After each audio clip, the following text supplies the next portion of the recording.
여러분은 교만과 담대함의 차이를 아십니까?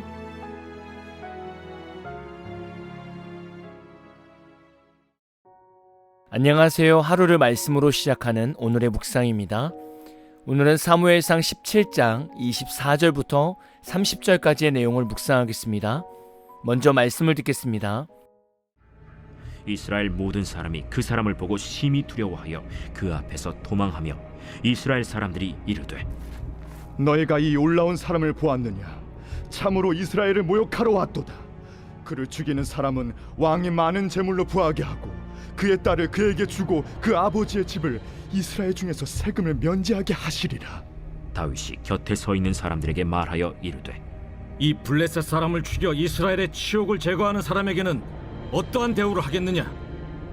이 할례받지 않는 블레셋 사람이 누구이기에 살아계시는 하나님의 군대를 모욕하겠느냐? 백성이 전과 같이 말하여 이르되 그를 죽이는 사람에게는 이러이러하게 하시리라 하니라. 큰형 엘리압이 다윗이 사람들에게 하는 말을 들은지라 그가 다윗에게 노를 바라여 이르되 네가 어찌하여 이리로 내려왔느냐? 들에 있는 양들을 누구에게 맡겼느냐? 나는 내 교만과 내 마음의 완악함을 아노니 네가 전쟁을 구경하러 왔도다. 내가 무엇을 하였나이까? 어찌 이유가 없으리까? 하고 돌아서서 다른 사람을 향하여 전과 같이 말하매 백성이 전과 같이 대답하니라. 오늘 말씀을 보면 다윗이 아버지 심부름으로 전쟁터에 가서 형들의 안부를 살피려고 합니다. 그러다가 골리앗이 이스라엘을 모욕하는 말을 듣게 되죠. 다윗은 형들의 안부를 확인해야 하지만 그보다 먼저 골리앗의 말을 더 신경 쓰게 되었습니다. 다윗은 이스라엘 백성들에게 골리앗을 이기면 어떤 대우를 받게 되는지를 물어보면서 상황을 확인하고 있었습니다.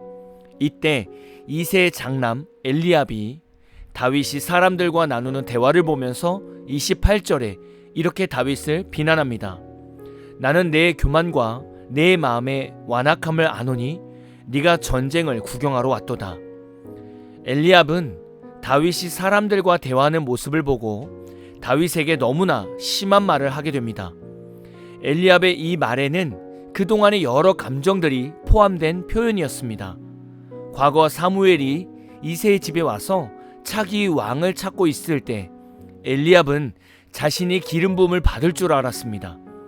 그런데 하나님의 뜻이 없어서 엘리압이 기름 부음을 받지 못했고 집에서 제일 무시당하고 있는 막내 다윗이 기름 부음을 받았습니다.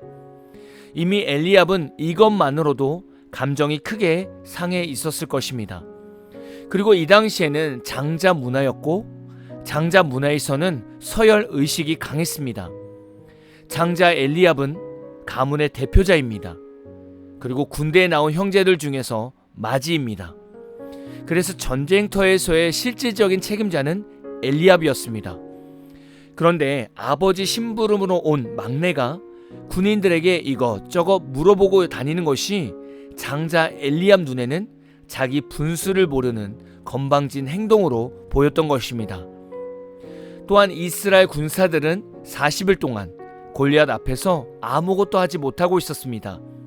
이때 막내 동생이 나타나 담대하게 저자가 누구이기에 라고 말하는 것을 들었을 때 엘리압은 자신의 비겁함이 드러나는 수치심을 느꼈을 것이고 자신이 하지 못한 것을 막내가 하려는 것에 대한 열등감도 느꼈을 것입니다. 이런 복합적인 감정 때문에 엘리압은 다윗에게 교만하다고 말하고 다윗의 마음이 완악하다고 말했습니다. 여러분은 교만과 담대함의 차이를 아십니까? 교만과 담대함의 차이를 구별한다면 어떤 기준으로 보면 좋을까요? 교만은 자신을 실제보다 높이 평가하고 타인을 낮춰보는 마음입니다. 담대함은 겁이 없고 용기와 배짱이 두둑한 마음입니다. 신앙적으로 풀어보면 교만은 내 능력과 내 의의를 드러내고 싶어하는 마음이고 담대함은 하나님을 의지하여 용기를 내려는 마음입니다.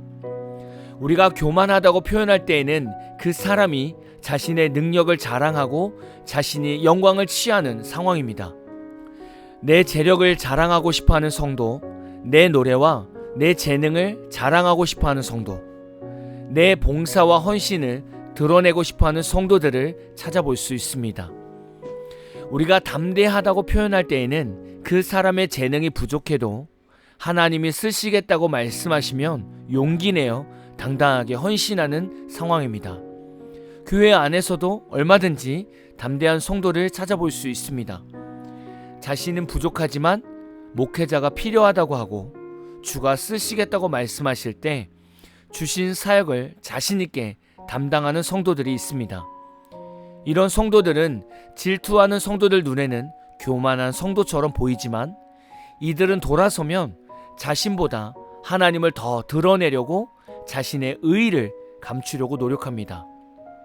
지금 다윗은 어떤 마음일까요? 교만한 마음으로 골리앗과 싸우려는 것일까요? 아니면 하나님을 의지하는 신앙의 담대함으로 골리앗과 싸우려는 것일까요?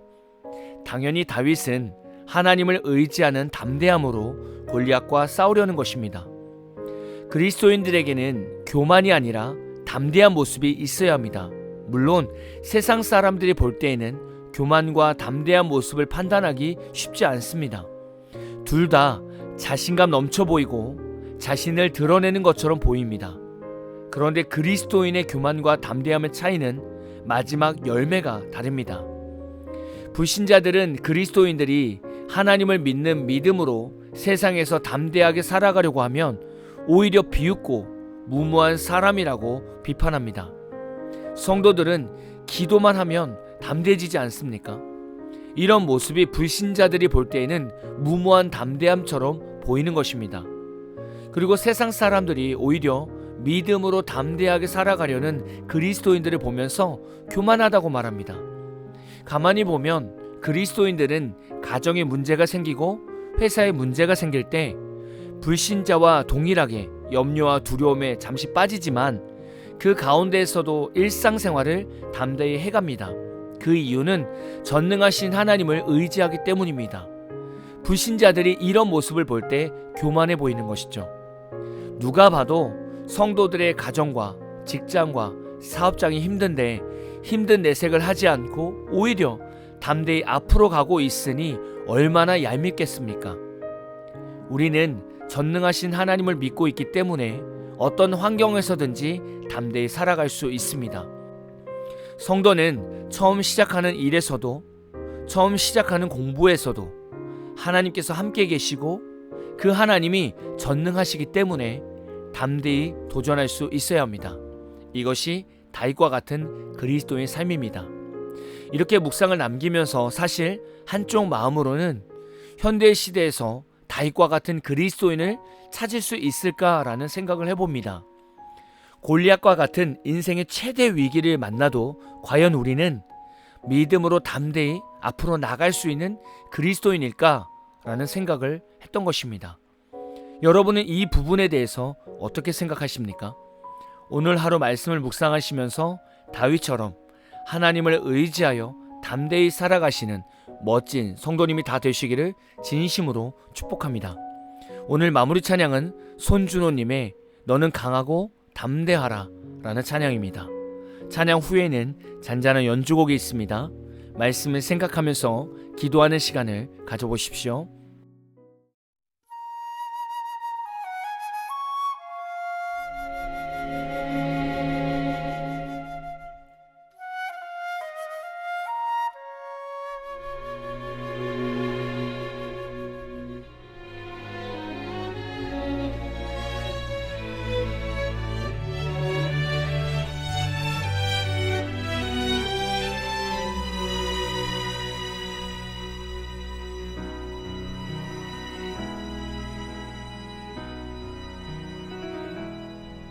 너는 강하고 담대하라 주 함께 하시니 주의 말씀이 빛되사 우릴 인도하시리 너의 마음을 정케 하라 주 임재하시니 여호와 우리 주께서 행하신 일 보라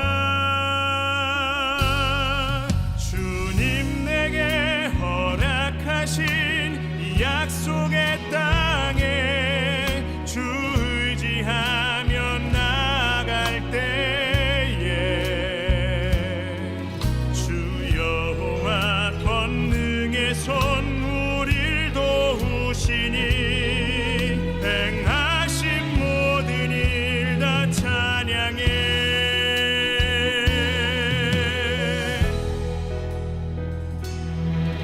너는 강하고 담대하라.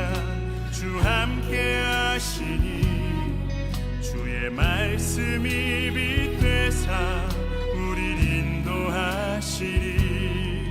너의 마음을 정케 하라. 주 임재하시니 여호와 우리 주께서 행하신 일 보라. 주님 내게 약속하신 그 놀라우신 일 이루시는 주 은혜 찬양해.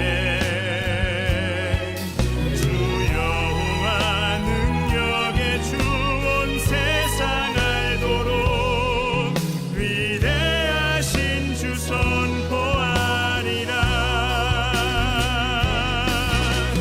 진리의 빛으로 성령의 빛으로 지금 이곳에 주 임재하소서.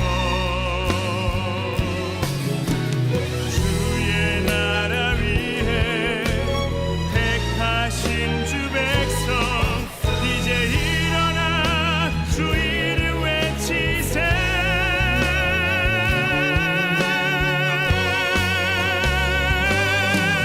주님 내게 허락하신 이 약속